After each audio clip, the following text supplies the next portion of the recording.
What's up, YouTube? This is Too Raw for TV. So I told you guys I would go ahead and, after I saw that article where they completely ignored players before 1982 as far as some of the great rebounders of all time, that I was going to go ahead and talk about some of these other guys. So in this particular video, I want to talk about the Big E, Elvin Hayes, who played in the NBA from 1968 through 1984. He's one of the greatest collegiate players in the history of the game. He was also, arguably, and in my opinion, I agree with this, the most durable player in the history of the NBA. A lot of people talk about LeBron James and all of that. Look, you got to remember that back in these days, these guys played college, all right? So, in addition to his NBA career, Elvin Hayes played, collegiately. Elvin Hayes only missed 9 games in a 16-year career. Think about that. He played in 1,303 out of a possible 1,312 games. I don't think that's really been matched by anybody else. Not Kareem, not even Karl Malone. The fewest amount of games he ever played in the season was 80. And you want to talk about load management? He was nicknamed, he had several nicknames. His main nickname was the Big E, but he also had another nickname, the Bionic Man, because of his ridiculous durability. But he also had incredible stamina.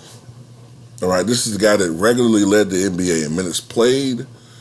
I can't remember his career minutes played average, but it had to be somewhere around 38, 39 minutes a game. And he had some seasons earlier in his career when he was playing 44, 45, maybe 46 minutes a night. This guy just incredible freak of nature. And what he was best remembered for was his stints with the Houston Rockets and the then Washington Bullets. I think when he got there, they may have still been called the Baltimore Bullets. And then one year they were called the Capitol Bullets.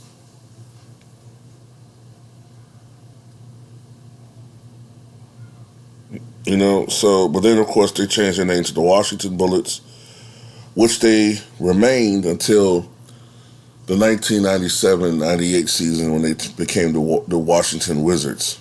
But aside from his phenomenal scoring, he scored over 27,000 points. I think it was 27,313 points in his career.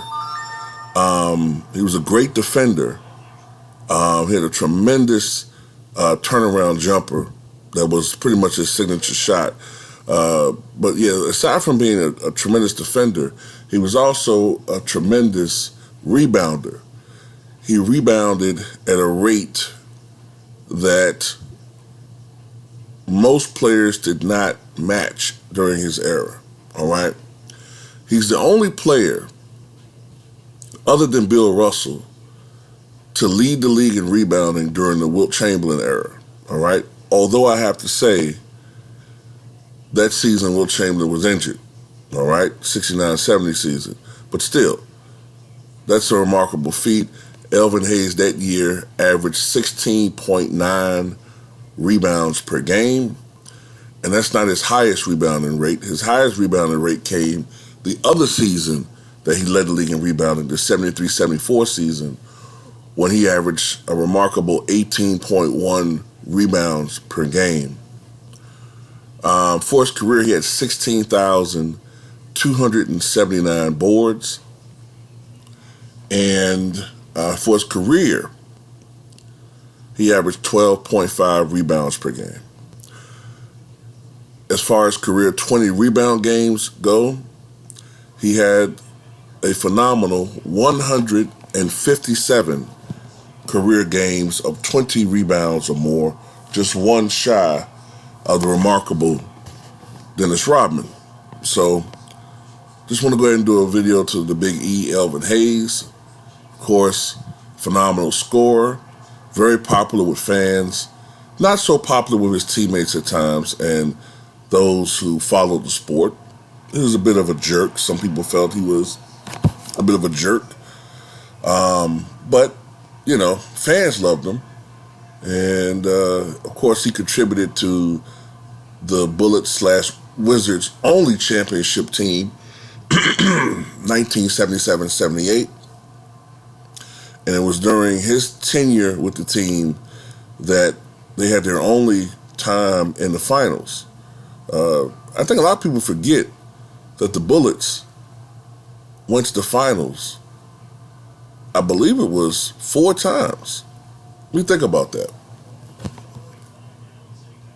I believe it was 4 times the Bullets went to the finals in the 1970s. 1971, when they faced the Bucks and lost. 1975, when they faced the Warriors and got swept.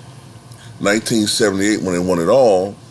And 1979, when they lost in 7 to the Sonics in the Revenge Series. So yeah, surprisingly, man, the Bullets were one of the best teams in the 1970s. But anyway, tell what you guys think.